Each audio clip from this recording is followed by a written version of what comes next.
Picture this. Los Angeles, 1965. The Whiskey A Go-Go is packed wall to wall. Champagne flows.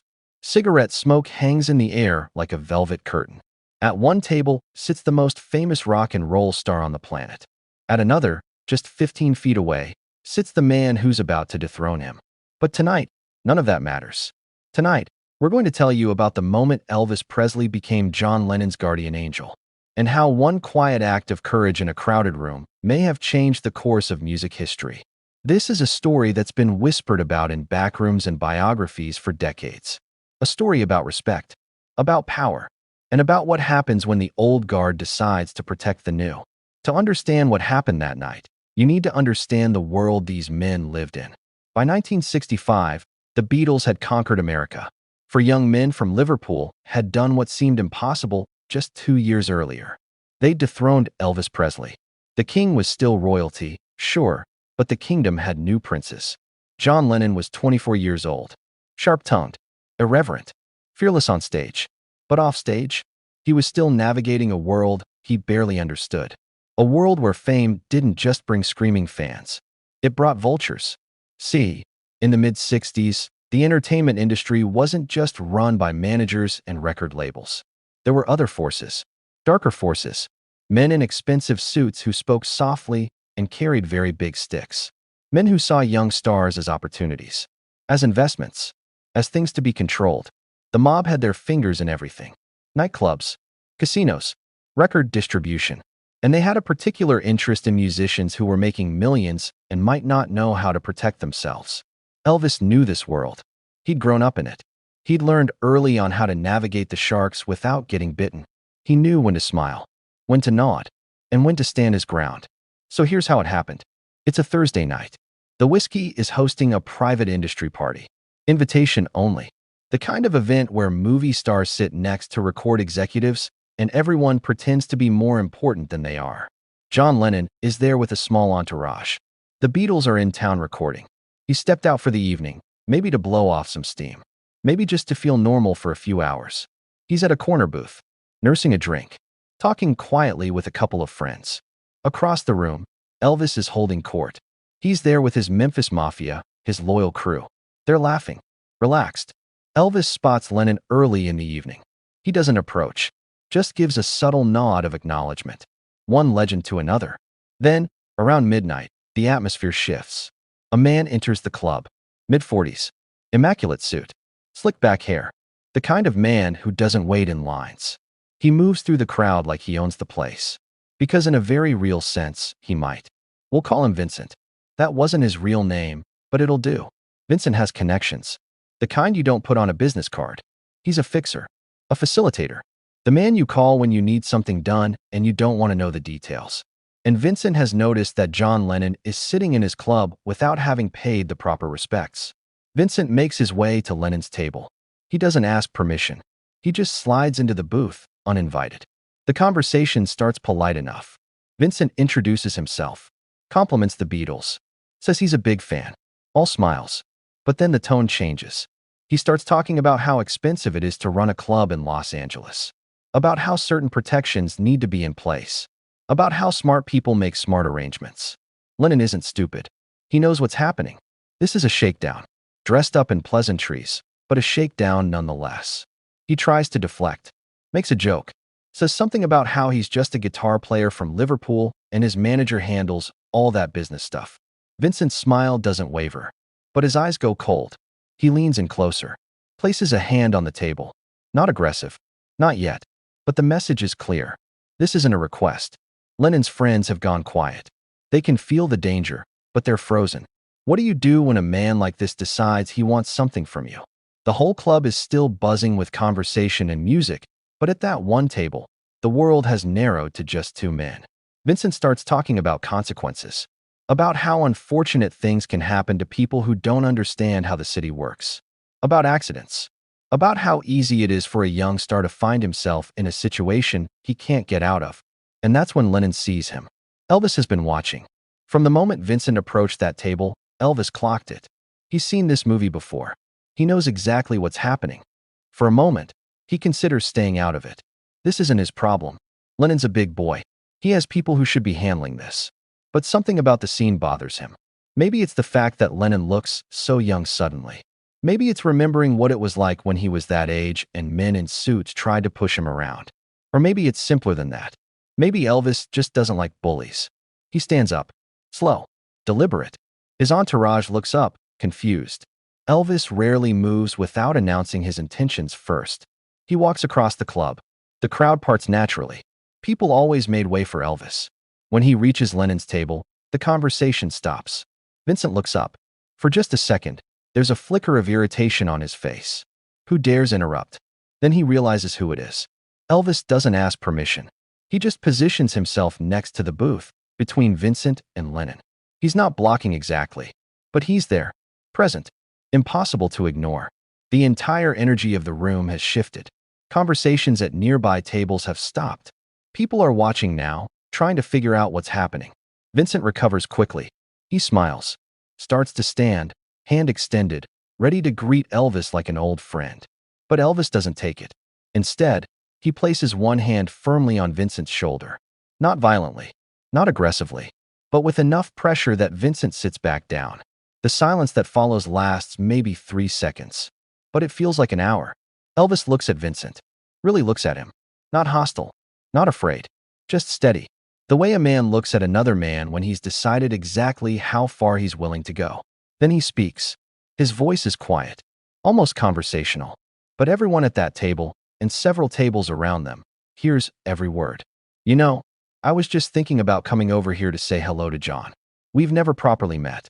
Figured tonight was as good a night as any. Vincent's smile is still frozen on his face. He starts to respond, but Elvis continues. Thing is, it looked like you two were having a pretty intense conversation. And I noticed John's drink is almost empty. That's poor hospitality, Vincent. When you're talking business with someone, you make sure their glass is full. The use of Vincent's name isn't accidental. Elvis is sending a message. I know who you are. Vincent clears his throat, tries to play it off. Mr. Presley. Always a pleasure. We were just discussing the music business. How things work in this town. Elvis nods slowly. He pulls out a chair, turns it backwards, and sits down. Now he's at eye level with Vincent. Close.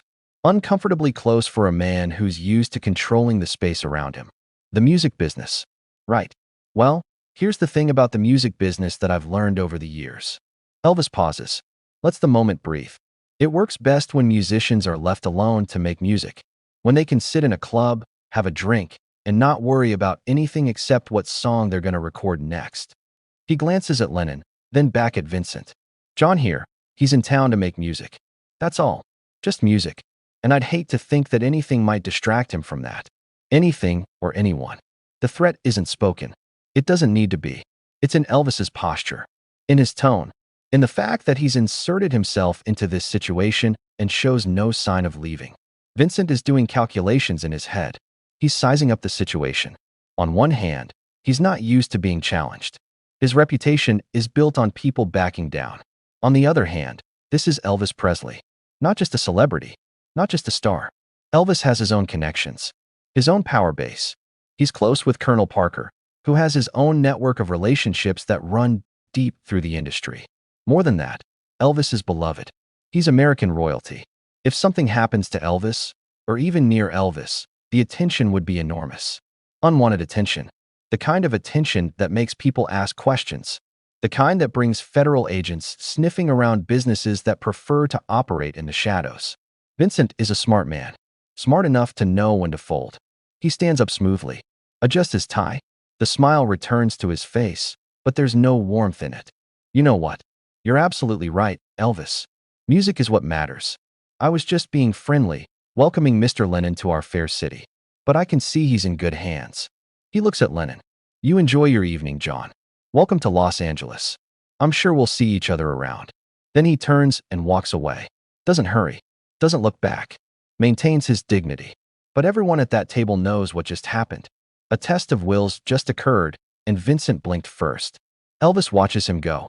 Waits until Vincent is completely across the room before he relaxes. Then he turns to Lennon and extends his hand. Elvis Presley. Though I guess you already knew that. Lennon shakes his hand. For once in his life, the sharp-tongued Beatle seems at a loss for words. John Lennon. Though I guess you already knew that too. Elvis grins. That famous Elvis grin that had charmed millions. The tension breaks like a snapped guitar string. Your music is good, kid. Really good. Don't let anyone tell you different. And don't let anyone make you think you owe them something for the privilege of making it. Lennon finds his voice. I don't know what to say. Thank you. That was getting uncomfortable. Elvis waves it off. Forget about it. Guys like Vincent, they're everywhere in this business. They see young talent making money and they think they deserve a piece. They think intimidation works, because usually it does. He signals a waiter, orders fresh drinks for the table. The thing is, they only have as much power as you give them. You stand up to them once, really stand up to them, and they move on to easier targets. They talk for maybe 20 minutes. About music, about fame, about the weird, surreal experience of being mobbed by fans everywhere you go, about the pressures and the madness of their lives. Elvis tells stories about his early days, about the Colonel, about learning to navigate an industry that wanted to own him, about the compromises he made and the lines he refused to cross. Lennon listens, really listens. This is advice you can't buy. This is wisdom earned through years of living in the spotlight. Before Elvis stands to leave, he leans in one more time. His voice drops to something more serious. This business will eat you alive if you let it. There will always be guys like Vincent. Always. They'll come at you from every angle. Managers who want to control you. Promoters who want to exploit you. Hangers-on who want to use you. And sometimes, worse things than that. He puts a hand on Lennon's shoulder. The only way to survive is to decide who you are and never let them make you into something else. You've got something special. Something real. I can hear it in your music. Don't compromise it for anyone. Not for money. Not for fear. Not for anything. Lennon nods slowly. He understands. Thank you. For everything. For what you did, and for this. Elvis stands. Straightens his jacket. We look out for each other in this business. Or at least, we should. The music is bigger than any one of us. It's bigger than our egos. It's bigger than whatever competition people want to create between us. He looks around the club, at all the industry people schmoozing and dealing. That's what they don't understand. We're not enemies. We're brothers. Different styles, different sounds, but we're all trying to do the same thing. We're trying to create something that matters. Something that lasts. He extends his hand one more time. You take care of yourself, John Lennon. And you keep making that music. The world needs it. They shake. And in that moment, something passes between them. A mutual recognition. A respect that transcends competition or comparison. Elvis walks back to his table. The club's normal rhythm resumes. Conversations restart. Glasses clink. The band plays on. But everyone who witnessed what just happened knows they saw something rare. They saw power used for protection instead of domination. They saw one king defend another. That night became legend in the industry. One of those stories that gets passed around in hushed tones. Some people say it never happened, that it's been exaggerated over the years, turned into myth. Others insist it's true, that they were there, that they saw the whole thing. What we know for certain is that John Lennon spoke about Elvis with deep respect for the rest of his life. In interviews years later, he would describe Elvis as someone who understood the pressures of fame in a way few others could. Someone who'd walked the path first and survived it with his soul intact. We also know that Lennon became fiercely protective of his artistic independence. He fought against exploitation, against corporate control, against anyone who tried to tell him what his music should be. Maybe he would have done that anyway. Maybe that was always in his nature. But maybe, just maybe, a quiet conversation in a Los Angeles nightclub helped reinforce those instincts. Maybe the example of Elvis standing his ground gave Lennon the courage to do the same when his own moment came. Because that's the real story here. Not the confrontation with Vincent. Not the dramatic rescue. The real story is about one generation of artists protecting the next. About legacy. About recognizing that the music itself is what matters. Elvis had every reason to let Lennon fend for himself. The Beatles were, in a very real sense, his competition. They'd taken his crown. They'd changed the game. They represented everything new while Elvis was increasingly seen as the past. But Elvis didn't see it that way. He saw a fellow musician in trouble. And he acted. That night at the Whiskey A Go-Go, two legends met. Not as rivals. Not as competitors. But as brothers in arms, fighting the same battle against an industry that wanted to consume them both. And for one brief moment, The king reminded everyone in that room why he earned his title, not because of record sales or chart positions, but because when it mattered, when someone needed protection, he stood up. That's the story they don't tell you about Elvis and the Beatles. They focus on the charts and the sales figures and who was more popular. They forget about moments like this. The quiet acts of solidarity, the mutual respect, the understanding that they were all part of something bigger than themselves. Rock and roll wasn't just entertainment. It was revolution. It was freedom. It was young people claiming their own voice in a world that wanted to silence them. And every artist who contributed to that revolution had a responsibility to protect the music, to protect each other, to ensure that the next generation could create freely. Elvis understood that. John Lennon learned it that night. And the music, the beautiful, world-changing music they both created, lives on because of it.